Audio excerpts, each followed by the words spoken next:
गडचिरोलीच्या भामरागड तालुक्यातील एक जिल्हा परिषद प्राथमिक शाळेच्या मुख्याध्यापकानं शिक्षकी पेशाला काळीमा फासलाय।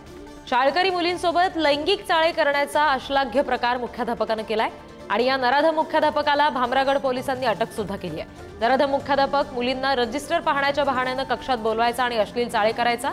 याबाबत मुलींनी घरी सांगितलं तर मारीन अशी धमकी द्यायचा।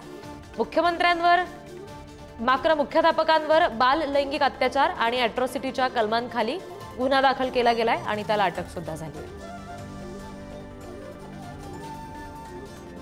नराधम मुख्याध्यापकावर गुन्हा दाखल झालेला आहे।